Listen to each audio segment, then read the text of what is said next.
మన వీడియోస్ని లైక్ చేసి మన ఛానల్ని సబ్స్క్రైబ్ చేసుకొని పక్కనున్న బెల్ ఐకాన్ మీద ట్యాప్ చేస్తే నా నోటిఫికేషన్స్ మీ దాకా వస్తాయి.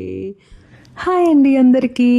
మరి మనం ఈరోజు మిరియాల రసం ఎలా తయారు చేసుకోవాలో చూసేద్దాం రండి. మరి ఈ మిరియాల రసంలోకి కావాల్సిన ఇంగ్రీడియంట్స్ ఏంటి అంటే మెయిన్గా మనకి మిరియాలు, జీలకర్ర, అలానే చిన్నులపాయ, చింతపండు అనమాట.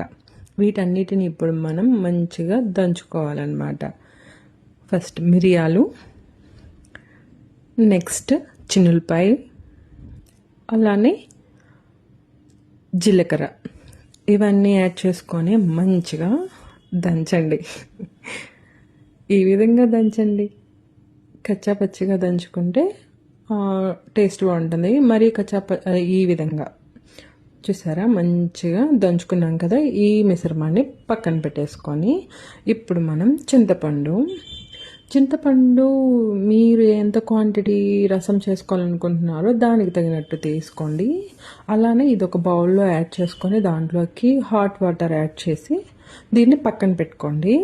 ఇప్పుడు టమాటో పీసెస్ కట్ చేసుకొని పెట్టుకున్న చిన్నది, అలానే మనం దంచి పెట్టుకున్న మిరియాలు మిశ్రమం ఉంది కదా, అది కచ్చాపచ్చిగా దంచుకున్న చిన్నులపాయ, పోపు గింజలు, కొత్తిమీర, కరివేపాకు, ఎండుమిర్చి, చింతపండు రసం అన్నమాట.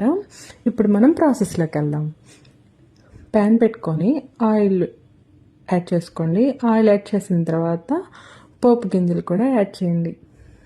ఇలా చిటపటమని అన్న తర్వాత ఇందులోకి ఇప్పుడు మనం కరివేపాకు, ఎండుమిర్చి యాడ్ చేసుకుంటున్నాం అన్నమాట.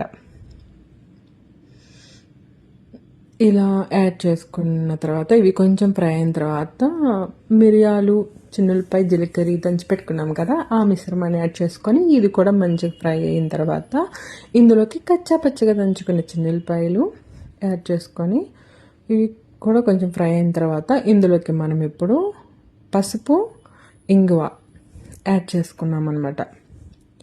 ఇప్పుడు ఇది కొంచెం ఫ్రై అయిన తర్వాత ఇందులోకి మనం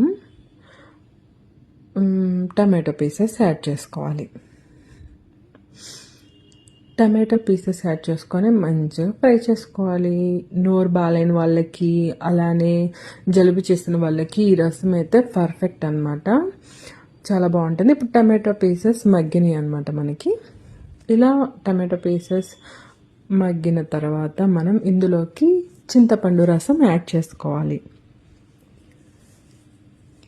అలానే టేస్ట్కి తగినట్టు సాల్ట్ కూడా యాడ్ చేసుకున్నాం. మంచిగా మరిగిని చూసారా, స్మెల్ అయితే చాలా బాగుంది. జ్వరం వచ్చిన వాళ్ళకి, అలాగా నోరు బాలేని వాళ్ళకి రసం పెడితే సెట్ అయిపోతారండి అలా. ఇలా మళ్ళీ కొంచెం మనం ఇందులోకి బెల్లం యాడ్ చేసుకుంటున్నాం. తీయగా పుల్లగా టేస్ట్ బాగుంటుంది కదా.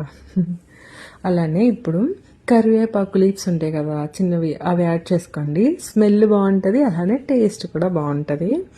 ఇవి ఇలా మరిగిన తర్వాత ఫైనల్గా మనం కొత్తిమీర యాడ్ చేసుకోవాలి. ఇంకంతేనండి, మరి మన మిరియాల రసం తయారైపోయింది. ఎంతో టేస్టీగా ఉంటుంది. కంపల్సరీ ట్రై చేయండి. మరి మన వీడియో మీకు నచ్చితే లైక్ చేయండి.